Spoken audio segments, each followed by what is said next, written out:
Hello friends, welcome to my channel Moral Pharma. आज का हमारा वीडियो है on third topic of pharmaceutics 2, that is incompatibility in prescription. Incompatibility, physical incompatibility, इसके बारे में हमने लास्ट वीडियो में डिटेल्स में देखा ही है। अगर आपको उसके बारे में जानना है तो उसकी लिंक नीचे डिस्क्रिप्शन बॉक्स में दी हुई है, आप चेक कर सकते हैं। आज के वीडियो में हम second class of incompatibility that is chemical incompatibility के बारे में डिस्कस करने वाले हैं। केमिकल इनकम्पैटिबिलिटी, ये जो पॉइंट है वो थोड़ा लंबा है, इसीलिए मैंने इस केमिकल इनकम्पैटिबिलिटी को दो पार्ट्स में डिवाइड कर दिया है। तो फ्रेंड्स, आज का हमारा वीडियो स्टार्ट करते हैं with learning outcomes. So learning outcomes, after watching this video you will be able to understand the concept of chemical incompatibility, understand the reasons of chemical incompatibility, understand the example of chemical incompatibility with their methods of correction। ये video देखने के बाद आपको chemical incompatibility का मतलब क्या है, chemical incompatibility के रीजंस कौन कौन से हैं ये समझ में आएगा, और केमिकल इनकम्पैटिबिलिटी के एग्जाम्पल्स और उसके मेथड ऑफ करेक्शन कौन सी है इसके बारे में आपको पता चलेगा। So friends, let's start with the definition. Chemical incompatibility means when two or more than two substances combine together, a chemical interactions take place and an undesirable product is formed. It is called as chemical incompatibility। अगर हम दो और ज़्यादा substances को combine कर देते हैं तो हमें केमिकल इंटरेक्शंस ऑब्जर्व होती है और उससे हमें अनडिज़ायरेबल प्रोडक्ट मिल जाता है, उसे हम केमिकल इनकम्पैटिबिलिटी बोलते हैं। ये केमिकल इंटरेक्शंस, इसे हम आइडेंटिफाई कैसे करेंगे? तो केमिकल इंटरेक्शंस आइडेंटिफाई हम precipitation, effervescent, decomposition, colour change और एक्सप्लोजन, ये अगर हमें दिखाई दे तो इससे हम केमिकल इंटरेक्शंस बोल सकते हैं। मतलब दो और ज़्यादा सब्सटेंस को कंबाइन करने पर अगर हमें precipitation, effervescent, decomposition, colour change और एक्सप्लोजन अगर ऑब्जर्व होता है तो उसे हम केमिकल इंटरेक्शंस बोल सकते हैं। So this is chemical incompatibility. When two और more than two substances are combined together, a chemical interactions take place and undesirable product is formed. It is called as chemical incompatibility. Now this chemical incompatibility are of two types: tolerated chemical incompatibility and adjusted chemical incompatibility. So first, tolerated chemical incompatibility. So in this type, the chemical interactions can be minimized by changing the order of mixing, but no alteration made in the formulation। अब इस type में chemical interactions को हम कैसे कम कर सकते हैं? तो इंग्रेडिएंट की मिक्सिंग ऑर्डर चेंज करके, पर हम उसके फॉर्मुलेशन में कोई भी चेंज नहीं कर सकते।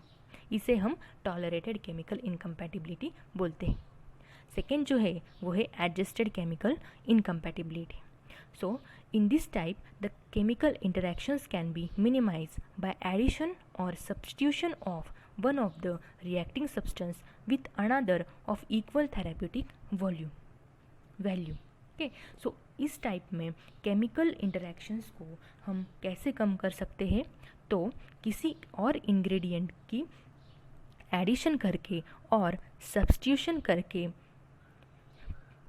पर उन दोनों की फार्माकोलॉजिकल एक्शन और थेराप्यूटिक इफेक्ट सिमिलर होनी चाहिए। ऐसे ही इंग्रेडिएंट की एडिशन और सब्स्टिट्यूशन करके हम इस एडजस्टेड केमिकल इनकम्पैटिबिलिटी को मिनिमाइज कर सकते हैं।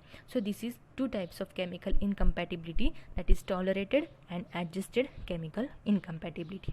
Now next is the reasons of chemical incompatibility. So chemical incompatibility may be due to two reasons. First is intentional and second is unintentional.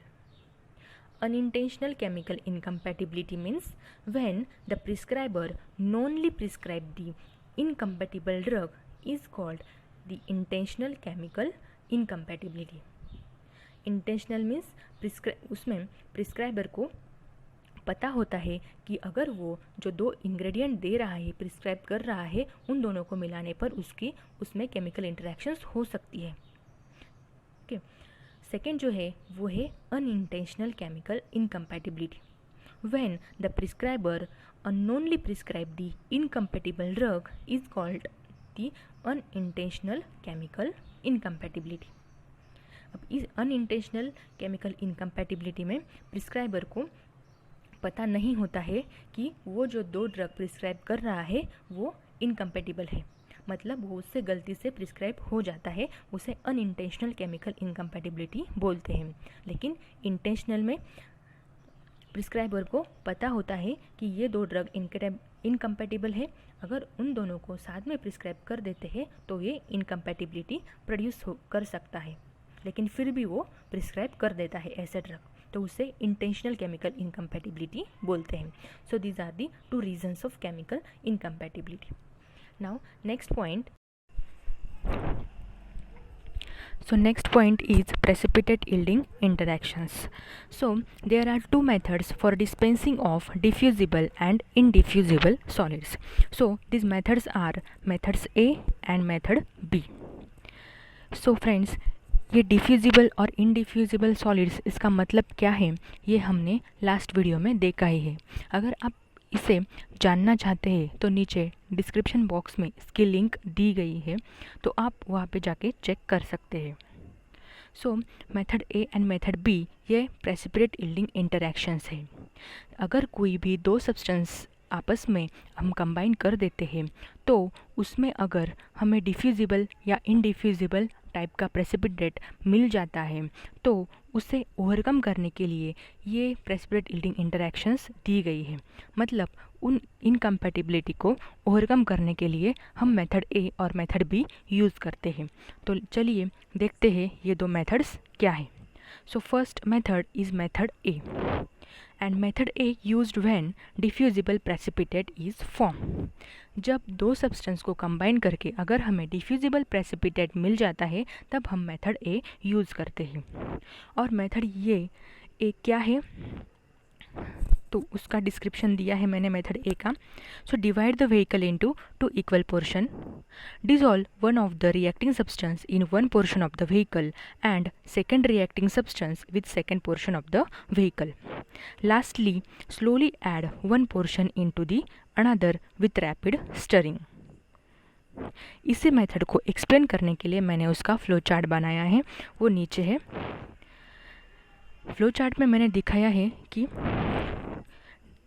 जो हमारा व्हीकल है, व्हीकल को हमें दो हाफ पोर्शन में डिवाइड कर लेना है। मतलब हाफ पोर्शन ऑफ व्हीकल एक तरफ और हाफ पोर्शन ऑफ व्हीकल दूसरी तरफ। पहले वाले हाफ पोर्शन में हमको हमारा फर्स्ट रिएक्टिंग सब्सटेंस डालना है और दूसरे वाले हाफ में हमको सेकेंड रिएक्टिंग सब्सटेंस डालना है और उन दोनों को अच्छी तरह से मिक्स कर लेना है। उसके बाद वो दोनों भी मिक्सचर जो है वो आपस में उसे मिक्स कर लेना है विथ रैपिड स्टरिंग।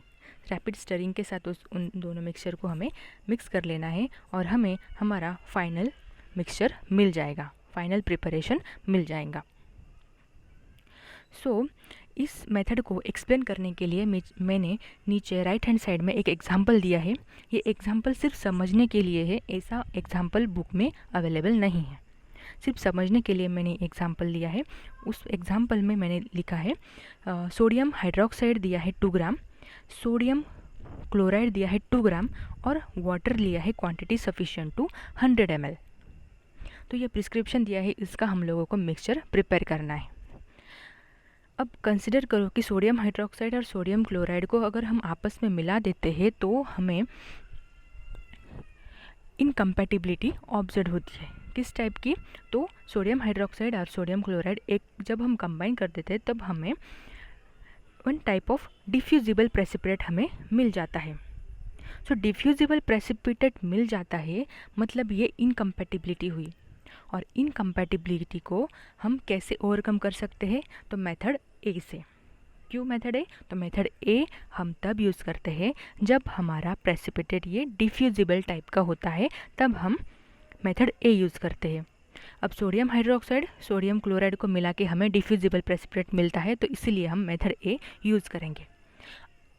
और अभी मैंने बताया कि मेथड ए से हम इस प्रिपरेशन को कैसे बनाएंगे, मतलब इस इनकम्पैटिबिलिटी को ओवरकम कैसे करेंगे। तो पहले क्या करना है, हमको जो व्हीकल दिया है एग्जाम्पल में, उस व्हीकल को 2 इक्वल पोर्शन में डिवाइड कर लेना है। अब प्रिस्क्रिप्शन देखेंगे तो वाटर दिया है 100 ml, तो वाटर ही यहाँ पे व्हीकल है। इस व्हीकल को हम हाफ पोर्शन डिवाइड कर लेंगे। जैसे कि वाटर 100 ml दिया है तो वाटर को हम 50-50 ml उसको डिवाइड कर लेंगे। सो 50 हमारा हाफ पोर्शन ऑफ व्हीकल हुआ और 50 हमारा दूसरा वाला हाफ पोर्शन हो गया। तो पहले वाले हाफ पोर्शन में हमको फर्स्ट रिएक्टिंग सब्सटेंस डालना है। अब सोडियम हाइड्रोक्साइड ये हमारा फर्स्ट रिएक्टिंग सब्सटेंस है और सोडियम क्लोराइड हमारा सेकेंड रिएक्टिंग सब्सटेंस है। तो पहले वाले पोर्शन में हमको सोडियम हाइड्रोक्साइड डालेंगे, उसको अच्छे से मिक्स करेंगे। दूसरे वाले पोर्शन में हम सोडियम क्लोराइड डालेंगे, तो उसको भी हम अच्छे से मिक्स करेंगे।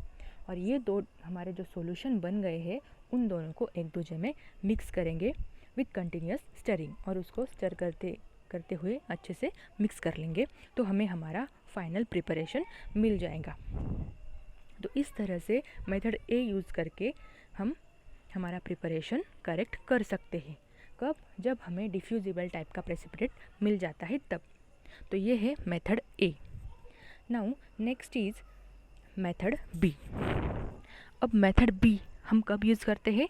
जब हमें डिफ्यूजिबल प्रेसिपिटेट फॉर्म होता है। This method is used when indiffusible precipitate is form. अगर हमें इनडिफ्यूजिबल प्रेसिपिटेट अगर फॉर्म होता है, जैसे कि दो सब्सटेंस को मिलाने पर अगर हमें इनडिफ्यूजिबल प्रेसिपिटेट मिल जाता है, तब हम मेथड बी यूज़ करते हैं। अब मेथड बी क्या है? तो मेथड बी हमें बताती है, divide the vehicle into 2 equal portion, dissolve one of the reacting substance in one portion of the vehicle, then weigh a suitable quantity of compound tragacanth powder or tragacanth mucilage and transfer into mortar. To it add second portion of the vehicle to produce a smooth mucilage. Then add second reacting substance. Lastly, mix 2 portions by slowly adding 1 portion into the another with rapid stirring. अब method B को explain करने के लिए मैंने उसके लिए भी flow chart बनाया है। इसमें भी हमको पहले क्या कर लेना है कि व्हीकल को 2 पोर्शन में डिस्ट्रीब्यूट कर लेना है, हाफ पोर्शन में उसे डिस्ट्रीब्यूट करना है। और पहले पोर्शन में क्या ऐड करना है? फर्स्ट रिएक्टिंग सब्सटेंस ऐड करना है, और दूसरे पोर्शन में हमको क्या ऐड करना है? तो कंपाउंड ट्रागाकांथ पाउडर और ट्रागाकांथ म्यूसिलेज ये ऐड करना है। ये क्यों ऐड करना है? क्योंकि हमारा इनडिफ्यूजिबल प्रेसिपिटेट है। कंपाउंड ट्रागाकांथ पाउडर और ट्रागाकांथ म्यूसिलेज ये सस्पेंडिंग एजेंट है। ये हम कब यूज़ करते हैं? जब हमारा इनडिफ्यूजिबल प्रेसिपिटेट फॉर्म होता है, तब हम ये सस्पेंडिंग एजेंट ऐड करते हैं। सो सस्पेंडिंग एजेंट और कंपाउंड ट्रागाकांथ पाउडर, ट्रागाकांथ म्यूसिलेज, इन सब के बारे में अगर आपको जानना है तो ये हमने लास्ट वीडियो में स्टडी किया है। अगर आपको इसकी और जानकारी चाहिए तो इसकी लिंक मैंने डिस्क्रिप्शन बॉक्स में दी गई है, आप जाकर चेक कर सकते हैं। सो फ्रेंड्स, हाफ पोर्शन में हमने क्या लिया है? कंपाउंड ट्रागाकांथ पाउडर और ट्रागाकांथ म्यूसिलेज। ये दोनों में से कोई भी एक सस्पेंडिंग एजेंट हमको डालना पड़ेगा, प्लस उसमें क्या ऐड करेंगे? हमारा सेकेंड रिएक्टिंग सब्सटेंस ऐड करेंगे। ये हुए हमारे 2 अलग अलग सॉल्यूशन। अब इन दोनों सॉल्यूशन को हमें एक दूसरे में मिक्स करना है। So mixed 1 portion into the another. इन दोनों को हमको एक दूसरे में मिक्स करना है और हमारा फाइनल मिक्सचर बनके रेडी हो जाएगा। इसको एक्सप्लेन करने के लिए फिर से मैंने वही एग्जांपल लिया है। सोडियम हाइड्रोक्साइड 2 ग्राम, सोडियम क्लोराइड 2 ग्राम and water quantity sufficient to 100 ml। अब कंसिडर करें कि इस एग्जांपल में सोडियम हाइड्रोक्साइड और सोडियम क्लोराइड, इन दोनों को जब हम मिला देते हैं तो हमें इनडिफ्यूजिबल टाइप का प्रेसिपिटेट मिल जाता है। अगर हमें इनडिफ्यूजिबल टाइप का प्रेसिपिटेट मिल जाता है तो हम कौन से मेथड यूज़ करेंगे? तो मेथड बी यूज़ करेंगे।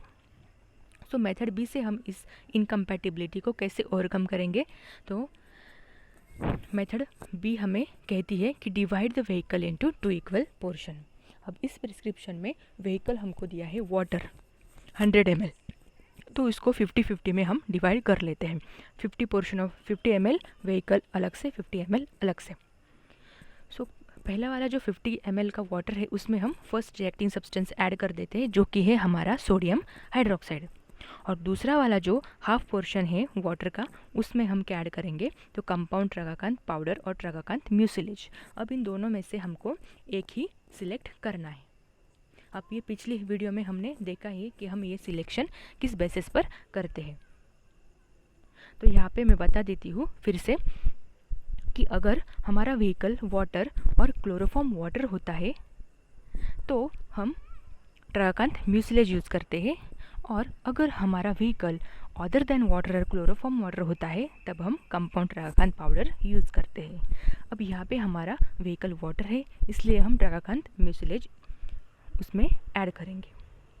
सो दूसरे वाले हाफ पोर्शन में हम क्या ऐड करेंगे, तो ट्रगाकांत म्यूसिलेज ऐड करेंगे और उसे अच्छे से ट्राइचुरेट करेंगे हमें जब तक स्मूथ म्यूसिलेज फॉर्म नहीं हो जाता, स्मूथ मिक्सचर फॉर्म नहीं हो जाता।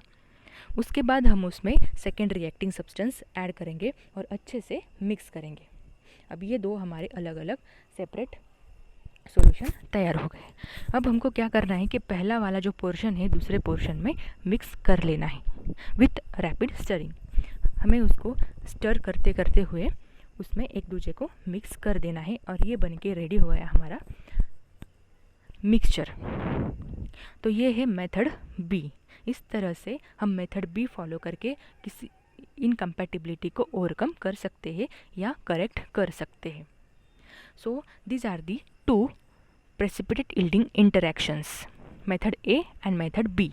अब ये जो दो मेथड है, मेथड ए और मेथड बी, हम कब यूज़ करते हैं, जब हमें दो सब्सटेंस को मिलाकर अगर डिफ्यूजिबल या इनडिफ्यूजिबल प्रेसिपिटेट हमें मिल जाता है तो उसको ओवरकम करने के लिए या उस इनकम्पैटिबिलिटी को रिमूव करने के लिए हम मेथड ए या मेथड बी यूज़ कर सकते हैं। और मेथड ए कब यूज़ करते हैं, जब हमें डिफ्यूजिबल टाइप का प्रेसिपिटेट मिल जाता है, और मेथड बी कब यूज़ करते हैं, जब इनडिफ्यूजिबल टाइप का प्रेसिपिटेट हमें मिल जाता है। सो फ्रेंड्स, ये है बहुत इंपॉर्टेंट है ये मेथड्स, मेथड ए और method B. Evolution of carbon dioxide and miscellaneous chemical incompatibility. ये एग्जाम्पल देखेंगे तो इसके ये 5 एग्जाम्पल है और इसके अंडर भी उसके सब एग्जाम्पल्स है जो कि इन सभी पाँचों को एक्सप्लेन करते हैं। तो इसकी वजह से ये वीडियो बहुत लेंदी हो सकता था, तो इसीलिए मैंने उसको 2 पोर्शन में डिवाइड कर लिया है। इस वीडियो में हम अल्कलाइडल इनकम्पैटिबिलिटी इन डिटेल स्टडी करने वाले हैं और बाकी के 4 हम अगली वीडियो में डिस्कस करने वाले हैं। So let's start with the alkaloidal incompatibility. So ये है हमारा first example alkaloidal incompatibility. In alkaloidal incompatibility हमारा जो फर्स्ट एग्जाम्पल है उसमें alkaloidal salts with alkaline substances. Alkalides are very slightly soluble in water, whereas alkaloidal salts are soluble in water. When these alkaloidal salts react with alkaline substances, diffusible precipitate is formed. Hence follow method A for precipitate yielding interactions. अगर आप देखेंगे तो जो alkalides है वो alkalides this water में very slightly soluble रहते हैं, वेरी निग्लिजिबल सोल्यूबल रहते हैं, बट अल्कलाइडल साल्ट जो है वो वाटर में कम्प्लीटली सोल्यूबल रहते हैं। अगर हम ऐसे अल्कलाइडल साल्ट को अल्कलाइन सब्सटेंस में अगर मिक्स कर देते हैं या उन दोनों को रिएक्ट कर देते हैं तो हमें डिफ्यूजिबल प्रेसिपिटेट मिल जाता है। और अगर हमें डिफ्यूजिबल प्रेसिपिटेट मिल जाता है तब हम कौन से मेथड फॉलो करेंगे? So we are following the method A for precipitate yielding interaction. Method A क्यों? मेथड ए हम तब यूज़ करते हैं जब हमारा प्रेसिपिटेट डिफ्यूजिबल टाइप का होता है। तो यहाँ पे हमें डिफ्यूजिबल प्रेसिपिटेट मिल गया, इसलिए हम इस इनकम्पैटिबिलिटी को ओवरकम करने के लिए मेथड ए यूज़ करेंगे। सो यहाँ पे मैंने प्रिस्क्रिप्शन दिया है। प्रिस्क्रिप्शन क्या है तो देखिए, स्ट्रिक्निन हाइड्रोक्लोराइड सॉल्यूशन 6 ml दिया है, aromatic spirit of ammonia 4 ml दिया है, वाटर दिया है up to 120 ml and we have to make a mixture. ये तीनों इंग्रेडिएंट्स से हमें मिक्सचर प्रिपेयर करने के लिए बोला है। सो अगर आप देखेंगे तो स्ट्रिक्निन हाइड्रोक्लोराइड सॉल्यूशन ये अल्कलाइडल साल्ट है और एरोमेटिक स्पिरिट ऑफ अमोनिया ये एक अल्कलाइन सब्सटेंस है। अगर इन दोनों को हम मिक्स कर देते हैं तो हमें डिफ्यूजिबल टाइप का प्रेसिपिटेट मिल जाता है। इसलिए हम क्या यूज़ करेंगे तो मेथड ए यूज़ करेंगे। मेथड ए यूज़ करने से हम इस टाइप की इनकम्पैटिबिलिटी को ओवरकम कर सकते हैं। सो देखिए, मैंने लिखा है नीचे, in this prescription strychnine hydrochloride solution when react with aromatic spirit of ammonia it will form a diffusible precipitate and hence follow the method A for precipitate yielding interaction। अब ये मैंने फ्लो चार्ट में लिखा है, तो आप इसको sentence में लिख सकते हैं। ये जस्ट इजीली अंडरस्टैंड करने होने के लिए मैंने ये इसे फ्लो चार्ट में लिखा है, आप उसे सेंटेंस में लिख सकते हैं।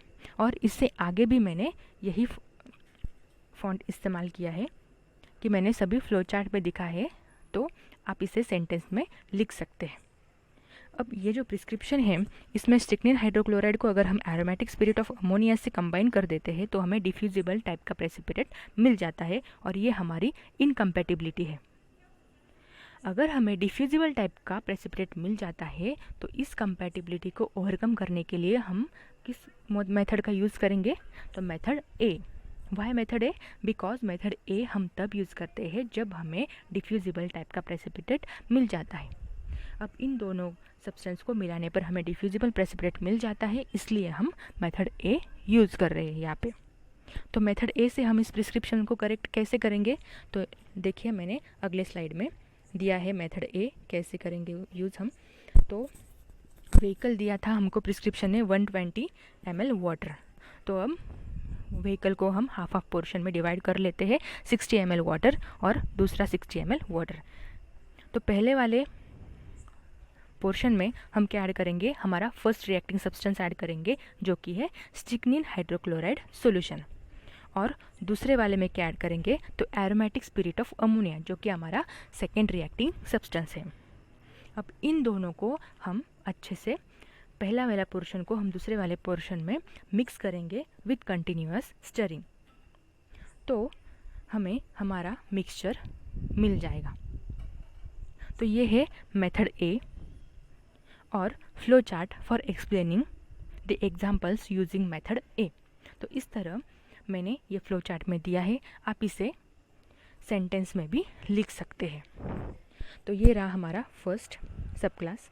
उसके बाद जो आता है वो है हमारा alkaloidal salts with soluble iodides. When alkaloidal salts are react with soluble iodides then diffusible precipitate is form.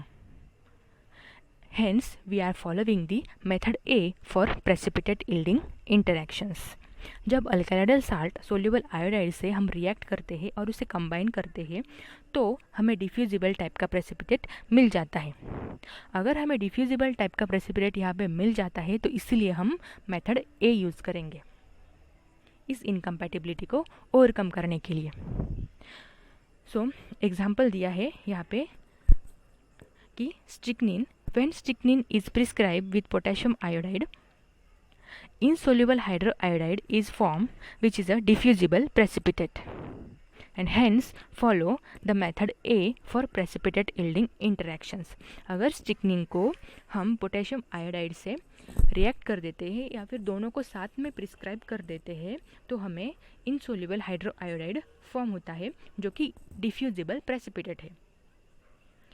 अगर हमें डिफ्यूजिबल प्रेसिपिटेट यहाँ से मिल जाता है तो हम कौन से मेथड फॉलो करेंगे तो मेथड ए फॉलो करेंगे इस इनकम्पैटिबिलिटी को करेक्ट करने के लिए। तो यही रही हमारा second examples alkaloidal salt with soluble iodide. अब थर्ड जो है वो है हमारा alkaloidal salt with tannins. So यहाँ पे when alkaloidal salts are react with drug containing tannins, it will form a tannate and diffusible precipitate is formed. Hence, we are following the method A for precipitate yielding interactions. अगर हम अल्कलाइडल salt को ऐसे drug से combine कर देते हैं जिसमें tannin present है, उन दोनों को रिएक्ट होके टैनेट फॉर्म कर लेता है. टैनेट और टैनेट ये क्या है, तो ये डिफ्यूजिबल प्रेसिपिटेट है. तो डिफ्यूजिबल प्रेसिपिटेट मिल गया, मतलब हमें एक केमिकल इनकम्पैटिबिलिटी ऑब्जर्व हुई है, तो अब हमें इसे ओवरकम करना है. तो अगर ये डिफ्यूजिबल प्रेसिपिटेट है तो हम इसे ओवरकम करने के लिए मेथड ए यूज़ करेंगे. मेथड ए हम तभी यूज़ करते हैं जब हमारा प्रेसिपिटेट डिफ्यूजिबल नेचर का होता है. So in this way we overcome the reaction of alkaloidal salt with tannins. Next is alkaloidal salt with salicylate. अगर हमारा अल्कलाइडल साल्ट सैलिसिलेट से कंबाइन हो जाता है या फिर दोनों को हम साथ में प्रिस्क्राइब कर देते हैं तो हमें इनडिफ्यूजिबल टाइप का प्रेसिपिटेट मिल जाता है. अगर हमारा प्रेसिपिटेट इनडिफ्यूजिबल टाइप का है तब उसे ओवरकम करने के लिए या फिर उसे करेक्ट करने के लिए हम मेथड बी यूज़ करेंगे. तो मेथड बी उसको एक्सप्लेन करने के लिए मैंने एग्जाम्पल लिया है. नीचे देखिए प्रिस्क्रिप्शन दिया है, उसमें दिया है क्विनिन सल्फेट 0.12 ग्राम दिया है, सोडियम सैलिसिलेट लिया है 4 ग्राम और वाटर लिया है अप टू और क्वांटिटी सफिशिएंट टू 100 ml. और इन तीनों को मिलाकर हमको उसका मिक्सचर प्रिपेयर करना है. सो अगर हम ये प्रिस्क्रिप्शन देखेंगे तो यहाँ पे क्विनिन हाइड्रोक्लोराइड दिया है जो कि हमारा फर्स्ट रिएक्टिंग सब्सटेंस है और सोडियम सैलिसिलेट दिया है जो कि हमारा सेकेंड रिएक्टिंग सब्सटेंस है. अगर इन दोनों को हम मिला देते हैं या फिर इन दोनों को मिक्स कर देते हैं तब हमें इनडिफ्यूजिबल टाइप का प्रेसिपिटेट मिल जाता है. तो इसीलिए ये हमारी इनकम्पैटिबिलिटी हुई. तो इस इनकम्पैटिबिलिटी को ओवरकम करने के लिए हम मेथड बी यूज़ करेंगे. मतलब हम क्विनिन हाइड्रोक्लोराइड को सोडियम सैलिसिलेट में डायरेक्टली मिक्स करने की बजाय अगर हम मेथड बी से उसे बनाएंगे तब हम इस इनकम्पैटिबिलिटी को ओवरकम कर सकते हैं. सो देखते हैं कि मेथड बी से हम ये प्रिस्क्रिप्शन को कैसे बनाते हैं. सो हमें इस एग्जाम्पल में व्हीकल दिया है वाटर 100 ml. सो इस वाटर को हम दो पोर्शन में डिवाइड कर लेते हैं. सो 50-50 ml वाटर हमने दो पोर्शन में डिवाइड कर दिए. पहला वाला जो पोर्शन है उसमें हम क्या ऐड करेंगे, हमारा फर्स्ट रिएक्टिंग सब्सटेंस ऐड करेंगे जो कि है क्विनिन हाइड्रोक्लोराइड. और सेकेंड रिएक्टिंग सब्सटेंस में हमको क्या ऐड करना है, तो ट्रगाकांत म्यूसिलेज ऐड करना है. अब ट्रगाकांत म्यूसिलेज क्यों ऐड करना है, तो यहाँ पे हमें इनडिफ्यूजिबल टाइप का प्रेसिपिटेट मिला है. अगर हमें इनडिफ्यूजिबल टाइप का प्रेसिपिटेट मिलता है तो हम मेथड बी फॉलो करते हैं और इनडिफ्यूजिबल प्रेसिपिटेट के केस में हमें सस्पेंडिंग एजेंट ऐड करने की ज़रूरत होती है. तो हमें सस्पेंडिंग एजेंट कौन सा सिलेक्ट करना है, तो ट्रगाकांत म्यूसिलेट सिलेक्ट करना है. कितनी अमाउंट में, तो 1/4 ऑफ इट्स टोटल वॉल्यूम. इतनी अमाउंट में हमको ट्रगाकांत म्यूसिलेज हाफ पोर्शन वाटर में डाल देना है और उससे अच्छे से मिक्स कर लेना है. उसके बाद उसमें हमारा सेकेंड रिएक्टिंग सब्सटेंस ऐड कर देना है जो कि है हमारा सोडियम सैलिसिलेट. उसको मिक्स करने पर अच्छे से सभी को मिक्स कर लेना है. अब ये हमारे दो पोर्शन बनके रेडी हुए हैं. अब फाइनली हमको पहला वाला पोर्शन दूसरे वाले पोर्शन में ऐड करना है with continuous trituration with continuous stirring. और मिक्स करने पर हमें हमारा फाइनल प्रोडक्ट मिल जाएगा. ये है हमारा flow chart for explaining examples using method B. So इस तरह से हम मेथड बी से इस इनकम्पैटिबिलिटी को ओवरकम कर सकते हैं.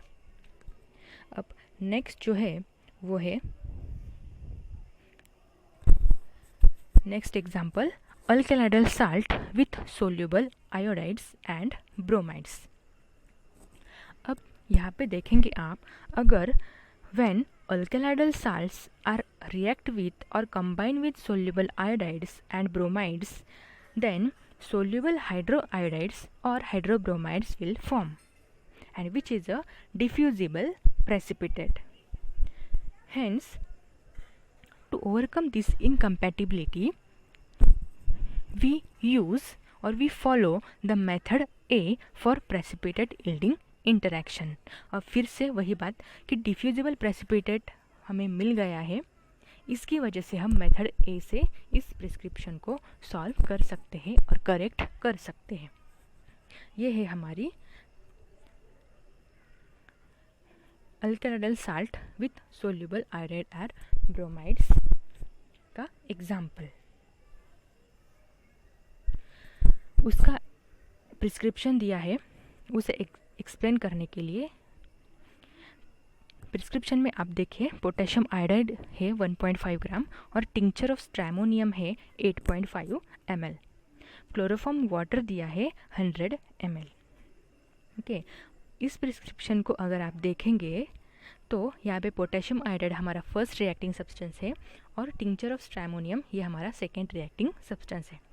हमें व्हीकल लिया है क्लोरोफॉर्म वाटर जो कि है हमारा 100 ml। सो मैंने नीचे दिया है, देखिए। So in this prescription, tincture of stramonium when combined with potassium iodide it will form a diffusible precipitate. Again, जब हम टिंक्चर ऑफ स्ट्रैमोनियम को पोटेशियम आयोडाइड में मिक्स कर देते हैं या फिर कंबाइन कर देते हैं, तब हमें डिफ्यूजिबल टाइप का प्रेसिपिटेट मिल जाता है। So we follow the method A for precipitate yielding interaction. So इस प्रेसिपिटेट को ओवरकम करने के लिए हम इसे मेथड ए से, इस प्रिस्क्रिप्शन को मेथड ए से बना सकते हैं। सो मेथड ए से हम इसे कैसे बनाएंगे, फिर देखिए दिया है मैंने नीचे। हमें व्हीकल दिया है क्लोरोफॉर्म वाटर। सो क्लोरोफॉर्म वाटर 100 ml दिया है, तो हमको उस क्लोरोफॉर्म वाटर के फिर से हाफ पोर्शन में उसे डिवाइड कर लेना है। तो मैंने 50-50 में इसे डिवाइड कर लिया। अब पहला वाला जो पोर्शन है तो उसमें हम क्या ऐड करेंगे, तो हमारा फर्स्ट रिएक्टिंग सब्सटेंस ऐड करेंगे जो कि है पोटेशियम आयोडाइड। और सेकेंड पोर्शन में क्या ऐड करेंगे, तो टिंक्चर ऑफ स्ट्रैमोनियम ऐड करेंगे जो कि है हमारा सेकेंड रिएक्टिंग सब्सटेंस। उन दोनों को अच्छे से मिक्स करेंगे सेपरेटली और उसके बाद पहले वाले पोर्शन को दूसरे वाले पोर्शन में मिक्स कर देंगे, तो हमें हमारा फाइनल मिक्सचर मिल जाएगा। तो ये है हमारा flow chart for explaining examples using method A. तो इस तरह से मैंने उस प्रिस्क्रिप्शन को करेक्ट कर दिया, ओवरकम कर दिया by following method A. Now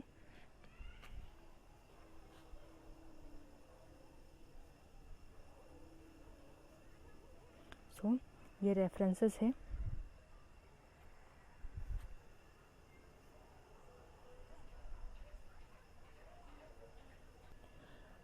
so friends, ये रहे हमारा फर्स्ट एग्जाम्पल अल्कलाइडल इनकम्पैटिबिलिटी।